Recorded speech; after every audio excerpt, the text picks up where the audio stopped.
Today is July 11th, 2016, and on this day in 1922, the Sierra Railway received locomotive number 30 from the Baldwin Locomotive Works. Engine number 30, despite being the smallest locomotive on the roster, was to handle an important service as the primary engine used on the railroad's branch line to Angel's Camp, and replaced the maintenance-heavy Heisler number 9 and Shea number 12. The new purchase proved a success and allowed the Sierra to sell both engines 9 and 12 to the Pickering Lumber Company in 1923 and 1924 respectively. The number 30 served the Sierra faithfully for more than 15 years until she was deemed surplus and sold to the Howard Terminal Railway of Oakland, California. Miraculously, after completing her 2.5 decades of service on the Howard Terminal, she became the first locomotive acquired by the newly formed Pacific Locomotive Association, and is today undergoing restoration to her original configuration as Sierra Railway number 30. Meanwhile, at the Oregon Coast Scenic Railroad.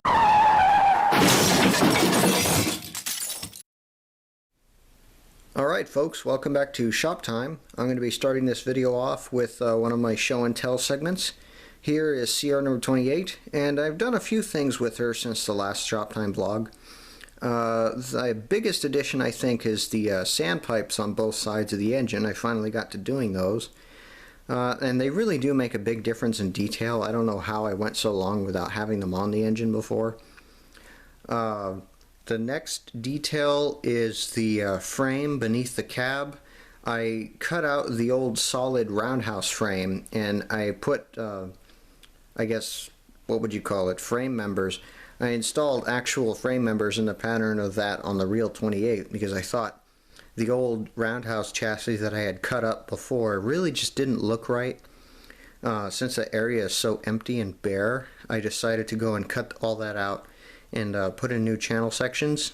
The only thing I would be worried about is now I have a little less weight under the engine, but I don't think that's a huge deal because I really didn't remove all that much material compared to what was there before. And the engine seems to be running fine even then, so let's see, what else? I don't remember if it was done in the last Shoptime, but the valve gear on both sides is now pretty much complete. The only thing I still have to add is the reverser levers that connect to the valve gear, you know, to change direction and all that. I have to add that on. Really, there's not much else with this locomotive. You may notice that the whistle is missing, and I do not remember if it was still on the engine in the last Shoptime vlog. But, well, the first whistle I made actually broke, and then I guess over the time that the whistle was off the engine, I lost the pieces for it, so I couldn't repair it. So I ended up making a new one. That whistle actually it held up very well because it was all soldered together, and I think I did a pretty good job with that one, but even then the bell on the whistle broke off the stem, so I have to go and solder that, and thankfully I remembered to hide those parts away in a safe place, so I'll just have to get back to fixing it and putting it back on. But anyway, other than that, there's really not a whole lot else different with the engine. About the only difference from last time is a new paint job, because through all the process of adding details, as was with the 30, a lot of parts were scratched, and the engine, it just took their toll. All that work took its toll on the overall appearance of the locomotive. So I decided to take the boiler off in the cab and paint them both with fresh new coats, and so far it looks fine.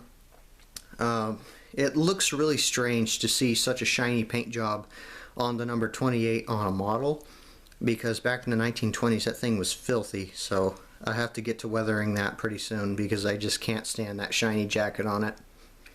Well, other than that, there's really not a whole lot else to talk about, so let's move on with the next segment. Okay, so it's been a couple of months since the last time I worked on Sierra number 30, and quite a few changes have taken place. The biggest change is the replacement of the old Bachmann Spectrum 060 saddle tank chassis with the new Spectrum side tank 060 chassis. There are very little differences between the old frame and the new frame. but there were so many scratch marks on the old one, and in addition to the locomotive just not operating well, and I couldn't figure out what it ever was. So I decided to invest in a new chassis for about 30 or 40 bucks from the Bachmann Parts website, and it runs a whole lot better, which was the whole intention. And also because of my previous two endeavors building Sierra 32 and the first attempt at building the 30, I already knew exactly what I needed to do to modify the frame to fit. And the engine works very, very well now. It's just a matter of putting the engine back together at this point.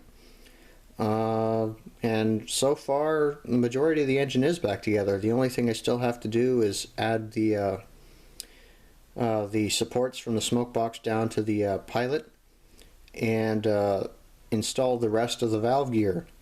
Put on a few more details such as the check valves and sand lines and whatnot. But other than that, the locomotive is pretty much, just about back where it was before I started, except, it's got quite a few improvements since I had it running last. But anyway, yeah, now most of the work is on the tender, which I'll talk about a little bit later. But, well, anyway, that's about it for Sierra number 30, so let's move on. So for the next show and tell segment, we have Sierra number 3, and quite a few changes have been made to this engine in the last few months. I'm not even sure if she was in the last Shoptime blog or not, so you may not know about any of this. But the biggest change was the addition of a Northwest Shortline gearbox to replace the old custom drivetrain that I made a few years ago. And so far the engine does run a whole lot better. The whole idea was to get the engine to run smooth enough so that I could do the sound dub videos that I used to do, and if the engine doesn't run smoothly enough to make the video, then it just doesn't turn out well. So far I haven't made any sound dub videos with her, but with the addition of the gearbox that should soon change. Let's see, the next change, well, the most obvious one is probably the balloon stack and box headlight. Both of them are custom made, and I figured, you know what, I haven't seen the engine in this appearance in quite a while, and for once it actually looks good because I have the measurements of both the stack and the headlight pretty much spot on. And the 3 was in this appearance in 1929. As a matter of fact, it's the first time she ever wore the balloon stack and box headlight for movie filming was in 1929 for the Virginian. So it is semi-prototypical, depending on what time of the year I want to model. And it looks pretty good from certain angles. So I thought that was kind of neat. You can also notice the extra flags on the front of the locomotive, which are removable, which is kind of a nice feature. The next big change was the drive wheels. I actually took the Bachmann 460 drive wheels that I've been using.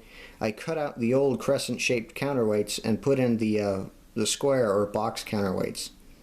And once I get all of them in place, I only have 3 out of 6 done right now, it's gonna look a whole lot more like the real thing than she does currently. So really that's about it. So let's move on with the rest of the video. So this is the part of the video where I review a model of a prototype freight car that was around in the 1920s. This one was manufactured by Broadway Limited Imports and is a New York Central steel-sided boxcar based on the same designs as the Pennsylvania Railroad X29 boxcar. Overall, this model is a fairly nice quality. It has freestanding grab irons. It came with metal Kadee couplers and metal wheel sets. But there are 3 issues that I have with it. The first of which is the see-through roof walk on the top of the car. You can see there are glue spots from where it has been glued onto the car body, and a model that costs $30 I figure shouldn't have that kind of defect. The second of which I think pertains to all of these models and not just mine. Where the doors open on the side of the car, they wobble and they do not track well, and once I even had one of these doors wiggle its way out of the track and fell off the car.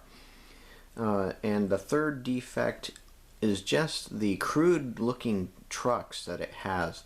If you were to get up close to one of these trucks and compare it to that of a Tahoe Model Works truck, you would definitely see the difference in detail. Granted, most people probably wouldn't care to look that close at a model of a car, but for me, the details, it's all in the details, so that does matter to me. So I will be changing both the roof walk and the trucks, and probably at some point I'll be changing the doors out as well. But overall, this is a fairly nice model. I have done very little to it except change out the Katy couplers that came with it for scale head couplers. Normally I would install Sargents, but I'm running low on my supply of those, so I decided to put scale heads on it instead. But anyway, this model is fairly nice. I would rate it 8 out of 10 stars. And again, the reason that I take 2 stars off is for the 3 defects on it. The biggest ones are, of course, the doors that do not track properly and the roof walk with glue spots on it. But again, I would recommend this model. I think it is worth the price, even with those problems. So I hope you guys enjoyed this review, and well, let's get on with the rest. For this segment of the video, I'd like to talk about my whole new work setup. I just got this about a month ago or so, and it is a huge improvement to the small space that I'm currently occupying with my bed over here and everything. So let's take a close look at it. Obviously, it's a whole lot bigger than my last desk. If you guys remember that, it had all the junk and grime and dirt and all my projects on top of it, in addition to my laptop. So this larger workspace is very welcome indeed. It's a little more organized than it normally looks. For the Shoptime blogs, I try to keep it as organized as possible. I think I'll start up here with the top shelf. Right now I've got my project cars stored up here. These are cars that I still need to do some work to. And they're probably going to be here for a little while because I just don't have time or the resources to work on them. And by resources I mean I don't have the materials that I need, such as decals or the knowledge to do brake rigging on some of them. So yeah, hopefully they won't be here forever, but they're going to be here for a little while. Miscellaneous parts and a few tools. This is the front drive wheel for Sierra number 3. It has the square counterweights that I modified for it, but I think I could do a better job, so I have the drive wheel up here so that I can clean it and do the counterweights over again. The ones that I have on the engine now, I feel are a decent recreation of the drive wheels. So yeah, this is the only one left that I still need to do. But anyway, let's move down here. You can see a scale drawing that I'm making up for Sierra number 30's tender. And I'm going to move over here to the old tender that I was using for the 30. I am replacing this because, well, it's made of styrene. Styrene is very brittle. You see those dark lines on the tender? Those are sections of the old flares that I had to cut out and glue in new ones. And the last time that I was using this tender, it rolled off the end of my desk while I was working on it and fell to the ground. Most of it was undamaged, except for these broken flares. And I'm just tired of repairing it. It takes its toll on the appearance of the tender, as I said was done with the 28. So yeah, I'm going to end up building a whole new one, and I've already kind of started on that here. The new bottom of the tender, the frame channels over there. I've started on it, but it still has quite a ways to go. Over here we have a scale drawing of one of the modules that I'm coming up with. This is a direct addition to the Jamestown Depot module that I have built already. As you can see, the layout on this end of the module is where it's going to connect to the Angels branch on the Jamestown Depot module, and then it swings around and tries to put the track back in the center. It has 2 oil spurs on it, the Texas Oil Company spur, or Texaco, and Shell Oil here, the remains of which are still in Jamestown. So I thought that it would be a great opportunity for some switching activity, and it gives me 8 more additional feet of module operation space. So I can do quite a bit with this new addition, but with all the other things I've got going on, this is just an idea for the moment. I'm not going to be working on it anytime soon. Over here is another one of the Sierra's Hammond Car Company style flat cars, and here it's upside down so you can kind of see how it's built and how it's looking so far. It's got all its truss rod, needle beams, and queen posts. Some stake pockets are on the side. This is going to be numbered 20 after the car that was in Jamestown for years with a bunch of parts piled on top of it, which I'm not sure how well you can see it, but it has a slight sag in the center of it, and that's one of the appeals of this car, was that it was pretty well taken a beating by the 1920s and 30s, so I thought it would be a neat little display car to model. I have yet to do the bolsters for the car and the couplers and trucks. Hopefully in the next few months I'll have that done. But so far it's looking pretty good. I built it with the exact same methods as my other 2 Hammond style flat cars, and I think this one is going to be one of my favorites because of that little sag that it has in it. I think I did a pretty decent job modeling that. Let's see, over here is engine number 30 again, and I showed that in another segment earlier in this video. She is running. I've hot wired the engine to run without her tender, just so I can see how she performs. She's starting to come back together, but the majority of the focus right now is on the tender. I'd really like to get the tender done so that I can move forward on the rest of the locomotive. I feel at this point the tender is probably the most important part, since the engine is mostly back together now. Well, let's see, what else is there? That's about it for showing off this little desk here. So what I'm going to do is move back over to the Jamestown Depot module and show you a couple of things that I haven't gone over just yet. Here are CR3 and 28, which I talked about earlier. And what you can see here is a mock-up of the Jamestown Freight House. It's very crude, but I designed it with the intention of putting the permanent siding over it. The board and batten siding I plan to put over the existing mock-up with the appropriate doors and details and what have you. I am going to be removing this balsa wood decking, basswood, or whatever you want to call it. As I said, it's very crude. It's just to give the it's just to add the building to the module, but it's not very detailed, and any shots that I plan on taking with it in there will probably be cut to a minimum so that you don't see it very much. But well, the last thing I'm going to talk about here is the module itself. All of the scenery base, or the dirt and ground, whatever you want to call it, that's just about done. With the help of fellow Sierra modeler Dave Connery, I was able to get pretty much everything done. I fixed all the defects in it, which were a bunch of little cracks that were forming in the module. Just about all I have to do now is get all of the tie plates installed on all of the track so that I can ballast it and put static grass down and start putting the rest of the finishing touches of the scenery in place on it.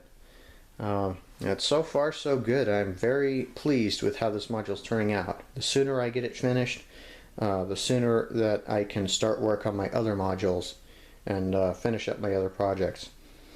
But yeah, well, that's about it for this Shoptime vlog. Hope you guys enjoyed it, and well, I will see you next time.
Today is March 7th, 2016, and 94 years ago, Baldwin Locomotive Works construction number 55246 entered service as engine 28 on the Sierra Railway.